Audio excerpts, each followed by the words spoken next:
Greetings, humanity! Today is Thursday, April 2nd, 2026. Let's Grok the News. I'm Robert Gardner, using Grok, the most truthful AI in the world, each weekday to help me search out and to summarize the biggest headlines in the news today. You also get the unparalleled benefit of this observer's opinions. We briefly review a roundup of the most critical reports in the world. But first and mostly, in yet another special report, a deep dive into today's ongoing top story, the conflict in Iran. That's right after this.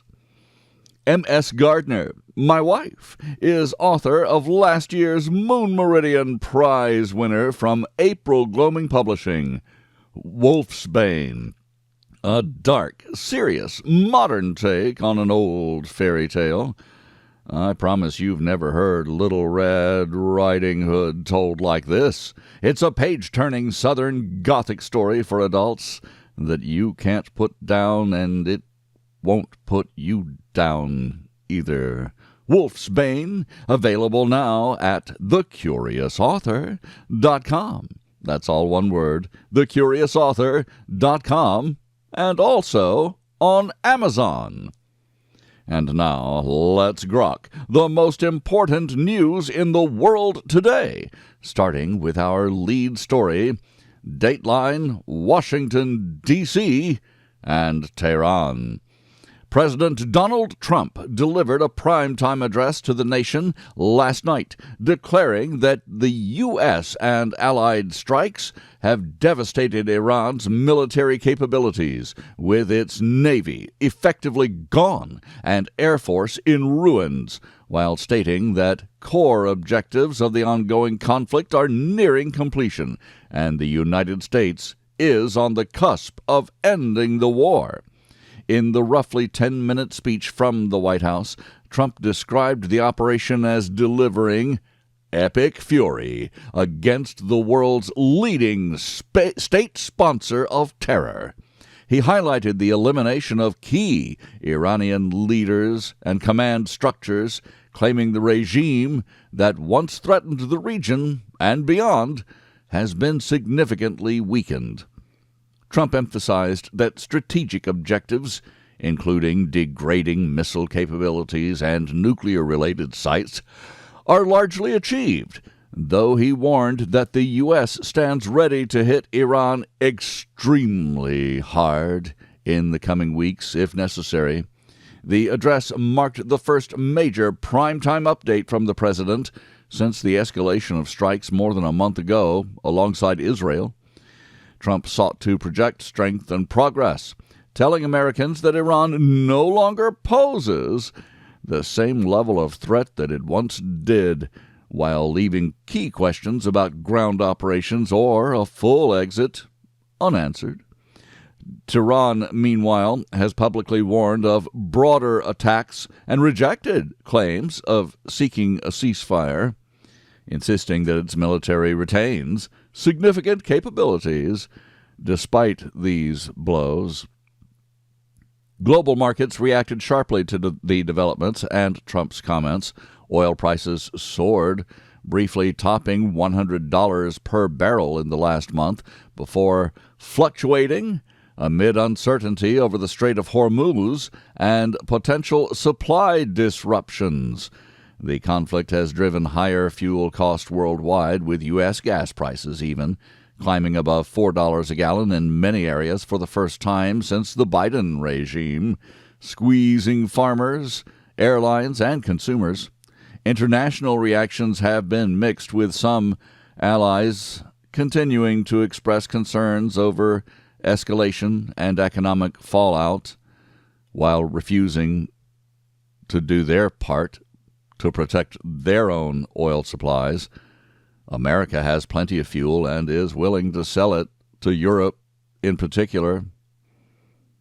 Other areas monitored diplomatic efforts. Pakistan has positioned itself, along with China, as a potential mediator in the Iran conflict, marking a notable diplomatic shift from past isolation and prompting questions about whether India has been sidelined in regional efforts. Trump's remarks also touched on broader energy dominance, noting that the U.S. is producing more oil and gas than Saudi Arabia and Russia combined, a point he tied to American resilience amid the crisis. Critics and observers questioned the long-term strategy, as critics and observers do, with some wondering whether boots on the ground or further strikes loom, even as the White House signals possible off-ramps through talks with what Trump called more reasonable elements of Iranian leadership.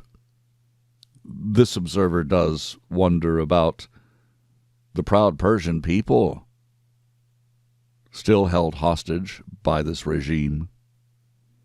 The speech comes amid a month of intensifying operations that have included targeted strikes on Iranian assets, with reports of damage to naval forces, air defenses, and industrial sites.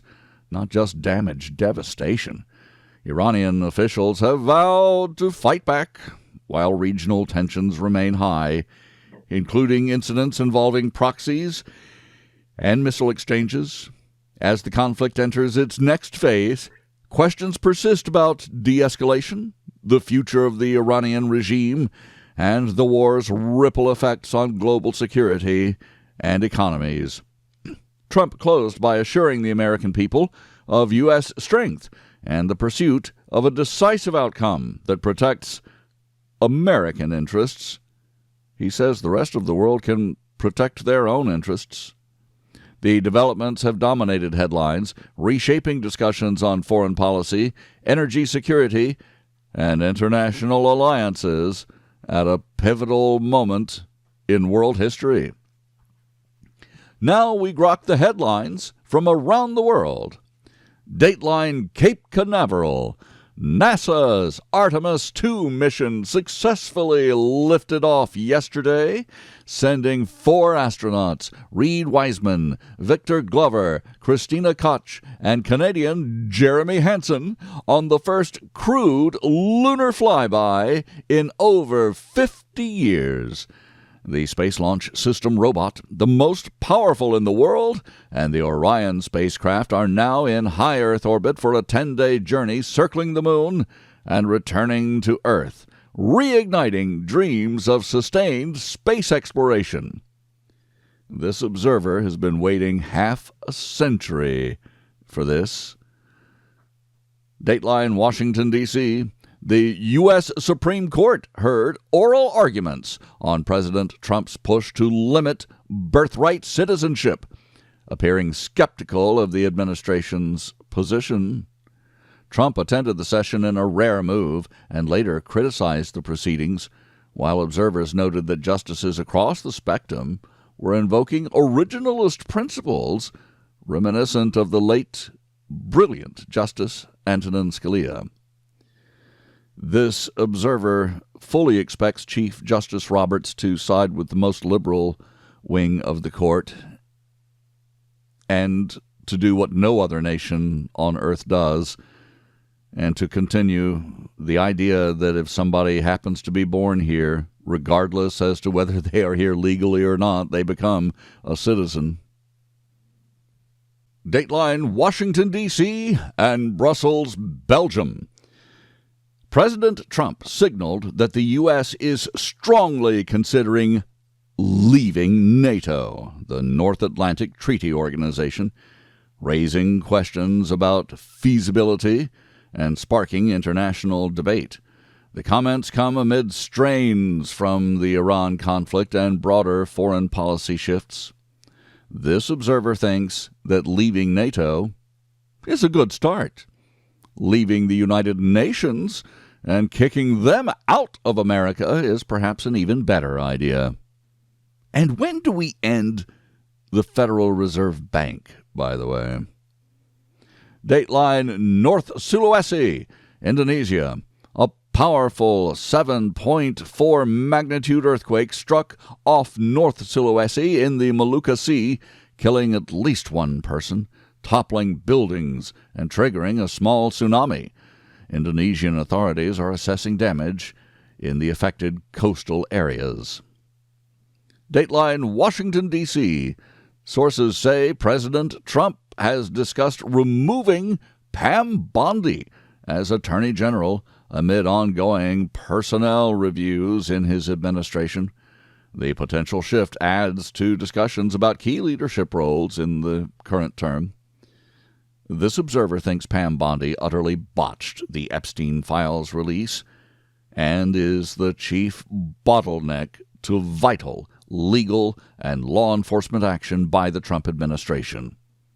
This observer will not be sorry to see her go. Dateline, Washington, D.C. Republican leaders House Speaker Mike Johnson and Senate Leader John Thune announced a plan to resolve the partial U.S. government shutdown with a focus on the Department of Homeland Security, though passage faces significant hurdles. This observer hopes when they return from their Easter vacation, they find a way to pass the SAFE Act and create free, fair, and trustworthy federal elections in America as they were elected to do.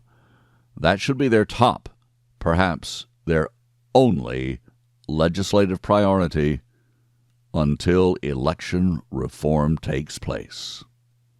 Dateline, Utah. Authorities have definitively identified a Utah teenager as a victim of famed or infamous serial killer Ted Bundy, closing a decades-long cold case. The local sheriff stated there is no doubt that Bundy was responsible for her death so long ago. Dateline, Redwood City, California, and India. Tech giant Oracle announced deep workforce cuts affecting thousands of employees worldwide, including major impacts in India. The reductions come amid broader industry adjustments. Well, this observer has already noticed a massive increase in automated sales calls on his office landline. I simply answer robot to every pause in their artificial agent dialogue. Robots. Dateline, Burundi. Explosions at an ammunition depot in Burundi killed 13 civilians, according to the army. The incident has raised safety concerns around military storage facilities in the country. Dateline, Indonesia. Indonesia has reported its first health professional death linked to an ongoing measles outbreak. Officials are working to contain the spread and to protect frontline medical workers. This observer thinks the original measles vaccine did the world some good. Why doesn't the international health community just do what works?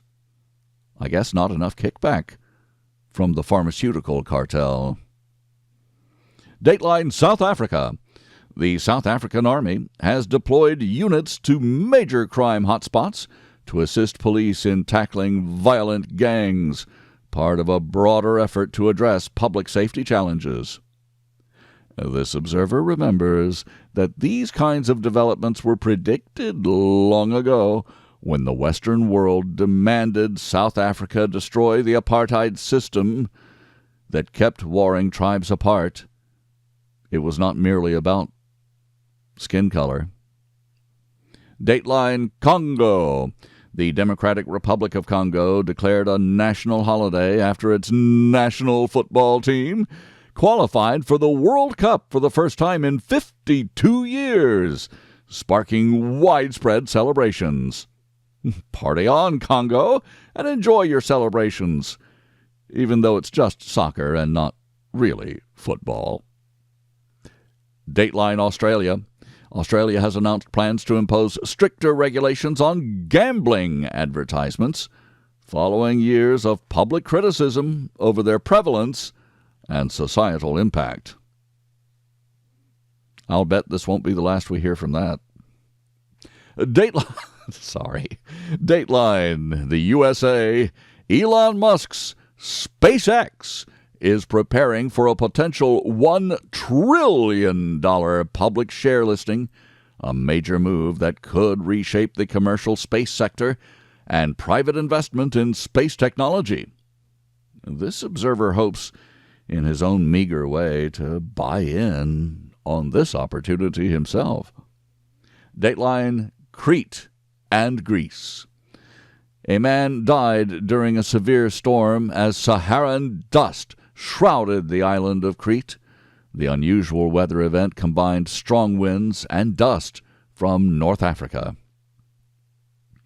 Dateline: back to Australia.